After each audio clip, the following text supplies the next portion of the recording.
নমস্কার। আমি অন্য স্বাস্থ্য বিষয়ে আলোচনার ক্ষেত্রে যেমনভাবে বারে বারেই ডাক্তার সৌমেন্দ্রনাথ ছাউলের শরণাপন্ন হই, আজকেও হয়েছি। আজকে যেটা আবহাওয়াবিদদের কাছে খবর পাচ্ছি যে গরম খুব বাড়ছে, প্রায় 40 ডিগ্রি হয়ে যাবে হাওড়া জেলায়। এই অবস্থায় মানুষ কিভাবে সুস্থ থাকবেন সেই প্রশ্ন রেখেই ডাক্তারবাবুকে প্রশ্ন আমার, যে এই যে এত গরম পড়ছে না, এই গরম থেকে আমরা কি করে সুস্থ থাকবো যদি একটু বলেন।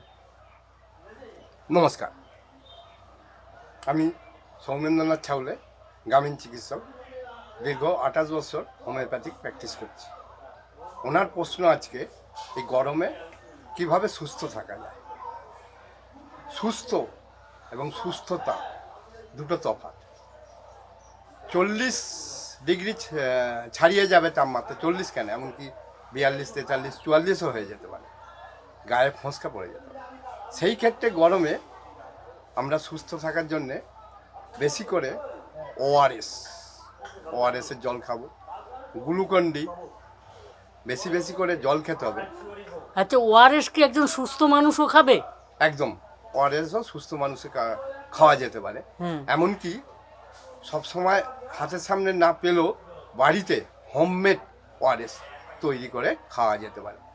1 লিটার বিশুদ্ধ পানীয় জল, তার সঙ্গে 4 চামচ চিনি, 1 চামচ লবণ, আর প্রয়োজন মতো লেবুর রস, এটা বাড়িতে হোমমেড ওআরএস তৈরি করে খাওয়া যেতে পারে।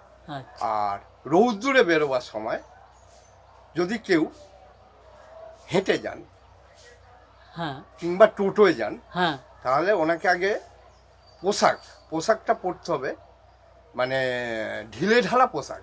গরমে কোনো টাইট পোশাক পরা যাবে না, ঢিলে ঢালা পোশাক পরতে হবে।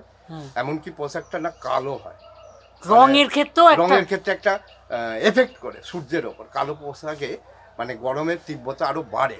পোশাকটা যাতে অন্য কালারের হয় সেই ধরনের পোশাক পরতে হবে, সাদা পরতে পারে। আচ্ছা, আরেকটা হচ্ছে জল খাবো। বেরোবার আগে পেটটা ভর্তি করে বেরোতে হবে বাড়ি থেকে বেরোলে। এমনকি নাকে মুখে চাপা দিয়েও বেরোনা যেতে পারে। বাইরে বেরোলে কাটা ফল একদম খাওয়া যাবে না, মানে বাইরের যে ফল, বাইরে যেটা হকাররা কেটে বিক্রি করে, কাটা ফল খাওয়া যাবে না।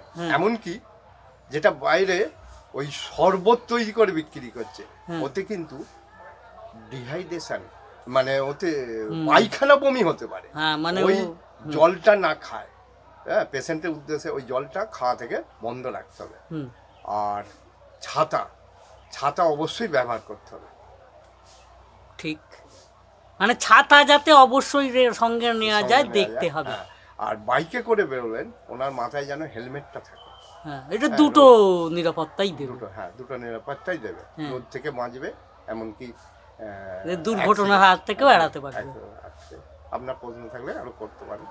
ঠিক, এই পর্যন্তই আজকে রাখলাম। নমস্কার।